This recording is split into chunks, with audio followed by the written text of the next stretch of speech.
Bonsoir, que notre Seigneur Jésus-Christ vous bénisse en cette belle soirée du 20 octobre 2021 et qu'il vous comme de toutes ses grâces. Aujourd'hui, nous allons parler du port du voile pour la femme chrétienne. C'est vraiment un sujet très controversé dans le milieu chrétien. Donc, il y en a qui pensent que la femme doit se voiler lorsqu'elle prie ou qu'elle prophétise. Et il y en a aussi d'autres qui pensent que la femme a besoin de se voiler parce que sa chevelure lui était donnée comme voile. Alors, on va ensemble dans les Saintes Écritures ce qu'en dit le Seigneur, parce que c'est important de marcher dans la vérité, dans toute la vérité de Christ, afin vraiment de nourrir notre Seigneur, de lui plaire bien sûr. Donc, nous allons voir ensemble dans 1 Corinthiens 11, verset 3, ce qu'en dit notre frère apôtre Paul. Ça dit ceci, 1 Corinthiens 11, des versets 3 à 16. Ça dit ceci, « Je veux cependant que vous sachiez que Christ est le chef de tout homme, et que l'homme est le chef de la femme, et que Dieu est le chef de Christ. Tout homme qui prie ou qui prophétise la tête couverte déshonore son chef. Toute femme, au contraire, qui prie ou qui prophétise la tête non voilée déshonore son chef. C'est comme si elle était rasée. Car si une femme n'est pas voilée, qu'elle se rase, qu'elle se coupe aussi les cheveux.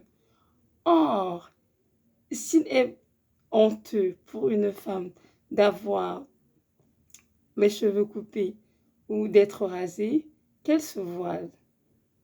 L'homme ne doit pas se couvrir la tête, puisqu'il est l'image et la gloire de Dieu, tandis que la femme est la gloire de l'homme. En effet, l'homme n'a pas été tiré de la femme, mais la femme a été tirée de l'homme. L'homme n'a pas été créé à cause de la femme, mais la femme a été créée à cause de l'homme. C'est pourquoi la femme, à cause des anges, doit avoir sur la tête une marque d'autorité dont elle dépend. Toutefois, dans le Seigneur, la femme n'est point sans l'homme et l'homme n'est point sans la femme. Car de même que la femme a été tirée de l'homme, de même l'homme existe par la femme et tout vient de Dieu. Jugez en vous-même, est-il convenable qu'une femme prie Dieu sans être voilée? La nature elle-même ne vous enseigne pas que c'est une honte pour l'homme de porter de longs cheveux, mais que c'est une gloire pour la femme d'en porter parce que la chevelure lui était donnée comme voile. Si quelqu'un se plaît à contester, nous n'avons pas cette habitude, non plus que les églises de Dieu. Amen, parole du Seigneur. Dans ce texte qui est assez long, 1 Corinthiens 11, de verset 3 à 16, je vous encourage à aller à la maison à tête reposée avec vraiment l'aide du Saint-Esprit pour bien comprendre la pensée de Paul et ce que Dieu nous dit par l'apôtre Paul. Elle est vrai qu'il y a de cela plusieurs années, j'ai écouté beaucoup de messages dessus, la femme qui doit se voiler et d'autres contestaient, elle a besoin de se voiler, bref. C'était un peu comment dirais-je, beaucoup d'idéologie, beaucoup de courants de pensée. Et avec le temps, je me suis dit, en effet, Seigneur, la chevelure de la femme comme voile. Donc, si sa chevelure est un voile, pourquoi donc se voiler? Donc, évidemment, je laissais mes cheveux très longs et puis je les coupais pas, mais c'était pour moi le voile, tout simplement. Et c'est comme ça que j'ai grandi dans ma vie chrétienne, tout simplement. Et en 2000, je sais pas, 2016, 2015, je sais pas trop, j'ai écouté une jeune femme de la Russe qui avait été visiter le Seigneur.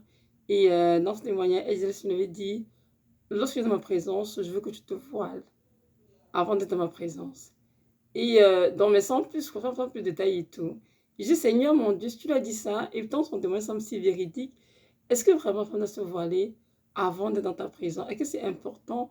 Ou bien notre sait sur le long-cheveux, la cheveux peut te considérer comme voile? Donc, j'ai continué aussi toujours ma vie tranquille, là. Je ne me voilais pas du tout. Et il y a de cela 2 jours exactement, je ne me trompe pas, j'ai fait un rêve, j'étais assise dans mon bureau en train d'enseigner, de prêcher, et j'étais voilée, et j'étais en train d'exhorter les sœurs à se voiler et à écouter le Seigneur, obéir au Seigneur et vraiment à se voiler tout le temps avant de prier. Quand je me suis réveillée, j'ai dit, waouh Seigneur, tout un rêve. Pourquoi je fais ce rêve? C'est tellement d'années que le voile dans mon esprit, c'est toujours un peu comme mitigé. J'ai la difficulté à trancher si c'est vraiment une obligation de se voiler ou pas en tant que femme dans ta présence. Et là, le Seigneur a dit, c'est moi qui t'ai parlé, je veux que tu enseignes aux femmes qu'elles doivent se voiler parce que cette pensée de Paul vient de mon cœur. Excuse-moi, il m'a donc redonné le texte de 1 Corinthiens 11, verset 3 à 16 que je connaissais bien déjà parce que je lu dessus une fois justement pour comprendre la pensée du Seigneur. Et lorsque je me suis mise à lire, c'est sûr que c'est long, hein, je ne vais pas passer chaque verset en détail, mais juste attirer l'attention sur quelques versets que je trouve des versets clés et essayer de nous aider à comprendre pour nous la volonté du Seigneur, mais sur en Christ.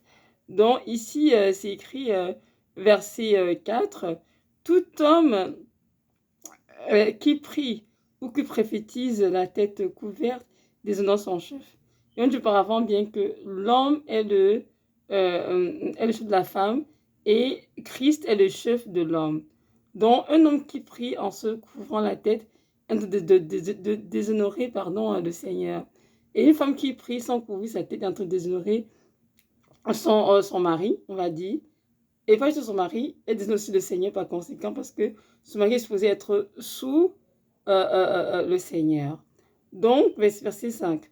Toute femme, au contraire, qui prie ou qui prophétise la tête non voilée, déshonore son chef. C'est comme si elle était rasée. Ça veut dire quoi quand elle était rasée? Je dis dans le monde spirituel, mais sur en Christ. Lorsque nous sommes en train du Seigneur, nous sommes en train de prier, ou de prophétiser, ou même d'enseigner, de le faire en ce moment, si on n'est pas voilé, dans le monde spirituel, en fait, on est comme rasé. On n'a pas de cheveux sur notre tête. Et ça peut paraître bizarre, mais c'est seulement savoir que il y a 2 mondes qui nous entourent. Il y a le monde physique, dans lequel ils sont tangibles, que nous voyons nos yeux physiques, mais ce monde spirituel, ce monde qui est pourtant invisible, mais pourtant est très réel. Parce que notre Dieu est esprit, et ceux qui l'adorent comment esprit en vérité.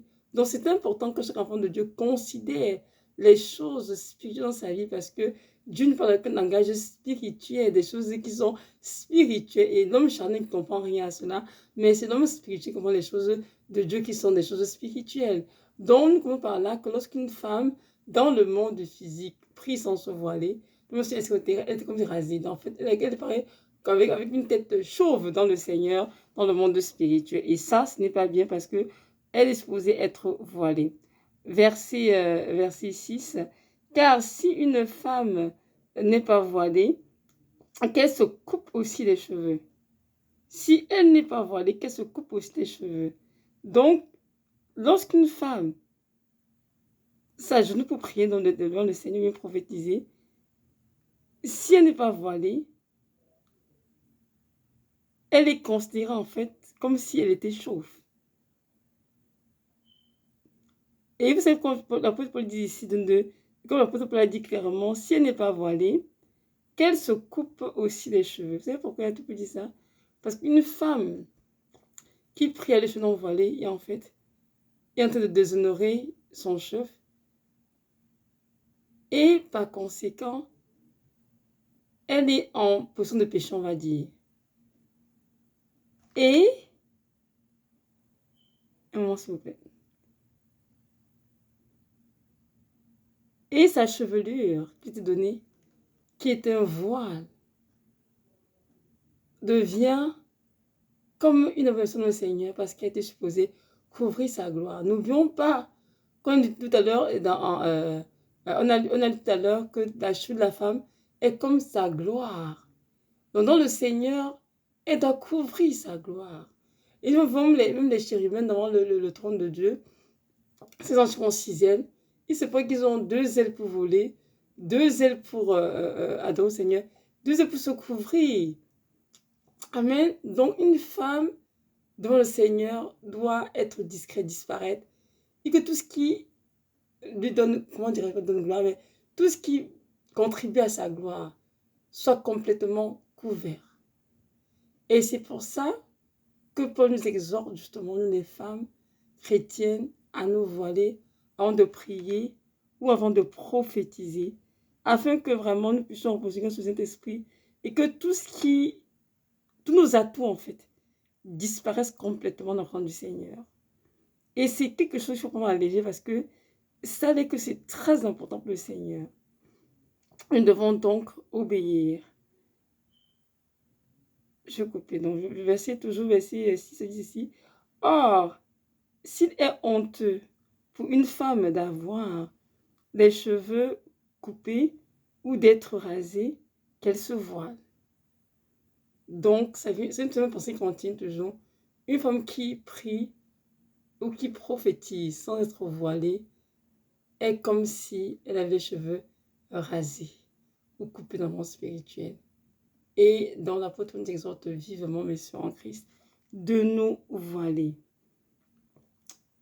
Verset 7.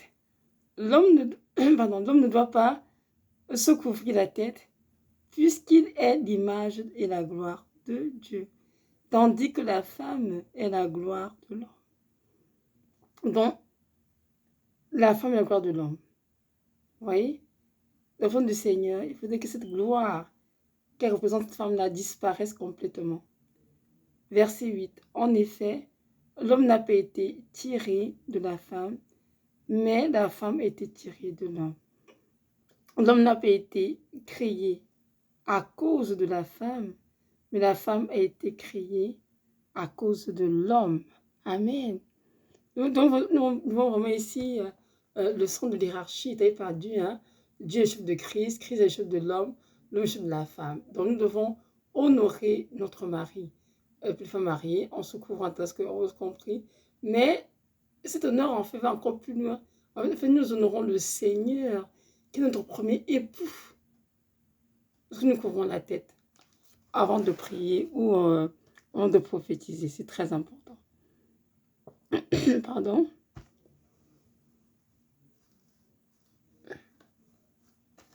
Verset 10, ça dit ceci, verset 10. C'est pourquoi la femme, à cause des anges, doit avoir sur la tête une marque d'autorité dont elle dépend. Amen. Donc une sœur, en fait, qui prie ou qui prophétise entre voilée, donc le sujet est comme rasé et par conséquent, elle a l'impression qu'elle est une femme seule. On a l'impression qu'elle dépend d'aucune autorité et pourtant, elle dépend de quelqu'un, de son mari. Donc, ça veut dire quoi? Si seulement dit que lorsqu'une femme n'est pas voilée, lorsqu'elle présente sujet représente quelqu'un qui est seul, quelqu'un qui n'a personne au-dessus d'elle, et par conséquent, elle devient vulnérable, même face aux esprits séducteurs, aux esprits d'impudicité, aux anges déchus. Parce que nous ne pouvons jamais oublier que lorsqu'on parle dans Genèse 4, lorsqu'on parle des fils des fils de Dieu qui ont vu que les filles étaient belles, ils en ont pris pour épouse. En fait, c'est comment est-ce qu'ils ont su qu'elles n'étaient pas mariées? Parce que justement, ces femmes n'étaient pas sûrement voilées. Et elles ont été l'objet de convoitise, de séduction de ces anges, de ces anges déchus, ces démons. Donc, c'est important pour nous, vraiment, de comprendre l'enseignement et de ne pas, comment dirais-je, nous mettre à compter, soit refuter dans la chair, vraiment de prier pour comprendre un peu la révélation spirituelle en arrière. Et moi qui vous la donne, je la donne du mieux que je comprends, hein, mais c'est à vous de prier à la maison et Dieu, dans sa grâce, vous donnera vraiment la grâce de comprendre, de saisir clairement ce qui se cache derrière le fait de prier ou de prophétiser sans être voilé lorsqu'on est une femme. Et notre Dieu, il a fait pour nous enseigner toutes choses. Et même si on ne comprend pas tout, ce qui compte, c'est d'obéir. Vous savez, des fois, parfois, on obéit et Dieu agit plus tard. On obéit et il nous explique les choses plus tard. Et là, vous savez, plein de fois que j'ai dû obéir aveuglement. Et c'est plus tard, des années après, que Dieu m'a expliqué pourquoi je t'ai dit de ne pas faire telle chose. Voilà pourquoi je t'ai dit de ne pas faire telle chose. Ou bien pourquoi je t'ai demandé de faire telle ou telle chose. Donc, mes sœurs, avant, c'est à obéir, pardon, aveuglement. Verset 11 dit ceci. Toutefois, dans le Seigneur, la femme n'est point sans l'homme et l'homme n'est point sans la femme. Car de même que la femme a été tirée de l'homme, de même l'homme existe par la femme et tout vient de Dieu. Amen. Jugez-vous-en vous-même. Est-il convenable qu'une femme prie Dieu sans être voilée? Est-ce qu'il est convenable? Non. La nature elle-même nous enseigne pas que c'est une honte pour l'homme de porter de longs cheveux, mais que c'est une gloire pour la femme d'en porter, parce que la chevelure lui est donnée comme voile. Amen. Vous savez, mes soeurs en Christ, la chevelure est donnée comme voile à la femme, une voile naturelle, c'est vrai. Et c'est une gloire pour elle d'en porter, c'est-à-dire de porter la longue chevelure. Mais comprenons bien que de voir dans ces mentions, je fais mention ici en Corinthiens 11, ce n'est pas la chevelure dont il est question, effectivement, d'un tissu avec lequel on couvre la tête, afin que toute la gloire de la femme soit cachée lorsqu'elle est en train de prier ou de prophétiser. Parce que la chevelure est tenue comme voile et suit sa gloire. Et dans le front du Seigneur, toute gloire doit s'éteindre. Toute gloire doit disparaître. Donc la femme doit se couvrir la tête avec un tissu, un foulard ou peu importe, et que tes cheveux soient enrobés, complètement bien couverts, il n'y a rien qui transparaisse. Et là, elle est bien couverte en position d'humilité pour donc élever ses prières pour le Seigneur, ou bien prophétiser, ou bien je dirais même enseigner. Donc, mes frères et sœurs en Christ, c'est ce que nous demandons le Seigneur et nous devons obéir. Ceux qui disent que le voile à la femme, c'est sa chevelure, ce n'est pas vrai. C'est un mensonge. Oui, sa chevelure naturelle, je ne sais pas. Il dit son voile naturel. Mais le voile dont l'apôtre Paul parle ici dans Corinthiens 11, ce n'est pas la chevelure, c'est vraiment un tissu, une étoffe que l'on utilise pour couvrir la tête avant de prier. Donc, comprenons bien que c'est l'ordre du Seigneur. Moi qui vous parle, hein, comme j'ai dit au début, vraiment l'esprit mitigé par rapport à d'enseignement, par rapport de pensée, au tout, j'étais perdue, je sais pas trop quoi faire. Et j'ai décalé ma chevelure longue et je la lâchais tout le temps, tout simplement. Et en 2019, je suis tombée malade, j'ai été hospitalisée pendant plus d'un mois, oui, plus d'un mois. Et lorsque j'étais à l'hôpital, hospitalisée, j'ai fait un rêve. Dans ce rêve, j'étais en Italie. J'étais avec mon fils aîné et il fondait une école. Dans cette école, j'étais allée le voir et je voyais que les maîtresses étaient, mon Dieu, bien couvertes, des chevelus, vraiment bien habillées décemment. Les femmes étaient voilées comme les femmes musulmanes. Ça ne dit pas cacher le visage, hein. Vraiment, mais bien des cheveux bien enrobés et tout, dans le voile. Et là, je me suis dit, waouh, mon Dieu, elles paraissent tellement belles et saintes. On sent les femmes qui aiment le Seigneur. Et là, on me dit dans le rêve qu'en effet, ce sont des anciennes musulmanes qui avant croyaient en Allah, mais qui ont été touchées par Christ et qui sont converties. Maintenant, ce sont des véritables chrétiennes qui craignent le Seigneur, marchent dans la vérité, dans la sainteté. Et là, j'étais comme, wow, en tout cas, elles ont l'air vraiment pieuses et tout, discrètes, réservées. Je trouvais ça tellement beau. Et là, j'entends une voix qui me dit, parce qu'elles ont obéi, parce qu'elles se couvrent commandement, beaucoup de personnes seront sauvées à cause d'obéissance. À cause d'obéissance, de se voiler la tête, comme je demande, beaucoup seront sauvés. Et là, je me suis réveillée, j'étais à l'hôpital, j'étais comme, waouh Seigneur, au début je prie sur le voile, tu me donnes un rêve comme ça, je peux pouvoir, Seigneur. Là, j'essaie de comprendre en fait ce que c'est de me dire, devant j'étais malade, j'ai juste gardé dans mon cœur, hein. C'est moi après C'était l'hôpital et tout, puis j'ai fait dans le Seigneur. Et je me dis, est-ce que c'est pour moi ou est-ce que quelqu'un d'autre, Seigneur? Il me dit, c'est pour toi, Evelyne. Je veux que tu te voiles, je veux que tu te coules les cheveux. Lorsque tu seras à la maison, avec ton mari et les enfants, tu laisses tes cheveux, il n'y a pas de problème. Je vais te visiter. Mais lorsque tu reçois les gens chez toi, des étrangers, même que tu sors de la maison, tu dois te couvrir les cheveux avec un voile. Donc, depuis 2019, j'ai commencé à me voiler. Donc, je me voilais vraiment, donc je me voile enfin, depuis ce temps-là. Je me voile depuis ce temps-là et tout. Et, mais ce qui est là, c'était que je faisais tout dans mon cœur, Seigneur. Est-ce que tu me demandes que tu me fais à moi toute seule, Evelyne, ou bien c'est pour toutes les femmes chrétiennes? J'ai la difficulté à trancher. Pourquoi? Parce qu'il y a beaucoup de femmes chrétiennes qui sont des grandes prédicatrices, mais qui ne se voilent pas. Et peut-être elles enseignent bien, elles prophétisent et elles ne se voilent pas. Donc je me suis dit, Seigneur, c'est juste pour moi. Je ne veux pas condamner tes soeurs, tes filles, je ne veux pas mettre sur elles c'est pas un fardeau quelconque. Je veux juste, comment dirais-je, prendre ce message pour moi et l'appliquer humblement, tout simplement. Et là, je me voilais, comme je l'ai dit depuis 2 ans, pas de problème et tout. Et donc, il y a de cela, donc 2 jours, j'ai fait ce rêve-là. Donc, le Seigneur m'a dit, ce temps pour toi d'en parler. Tu dois enseigner tes sœurs et les instruire dans toute la vérité. Vas-y, au conseil de Dieu, c'est ma volonté qu'elles se voilent, que tu te voiles, Evelyne. Mes filles doivent se voiler lorsqu'elles sont dans ma présence, lorsqu'elles prient ou lorsqu'elles prophétisent, comme ce qui est dans la parole. Et même toi, quand tu enseignes, comme tu te vis dans le rêve, tu es voilé, tu dois te voiler ce que tu enseignes, parce que tu es en train d'annoncer mes oracles.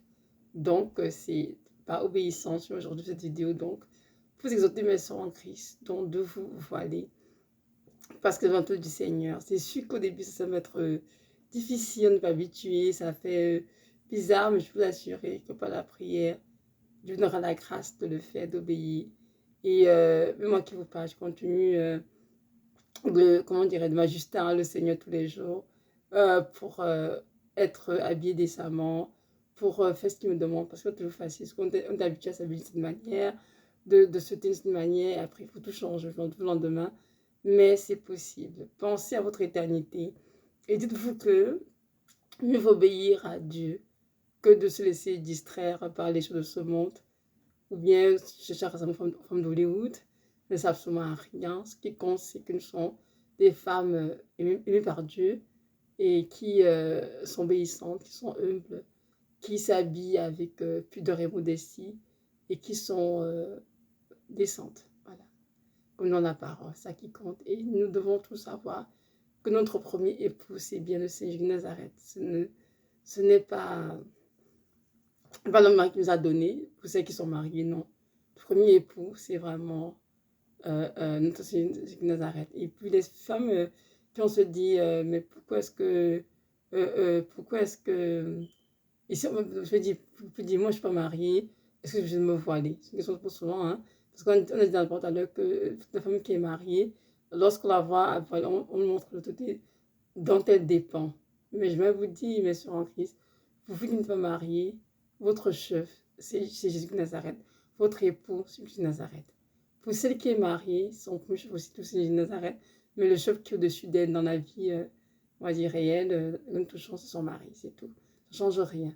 Donc que nous soyons mariés ou pas, nous sommes appelés à nous voiler toutes par honneur pour le Seigneur, parce que nous voulons honorer le Dieu que nous craignons. Donc c'est juste ça. Donc voilà l'enseignement. J'espère que, que ça se fait toucher les cœurs des sœurs. Et je prie que notre Dieu vous communique vraiment sa grâce, sa sagesse pour comprendre la pensée de l'apôtre Paul et aussi vraiment la conviction certaine que ce qu'il attend de vous. En tout cas, priez et demandez au Seigneur la grâce de vous enseigner lui-même et il va le faire car je sais sa volonté que nous sommes tous enseignés parce que l'instruction passe avant toute chose. Donc soyez vraiment bénis et que notre Dieu vous comble de toutes ses grâces. Shalom.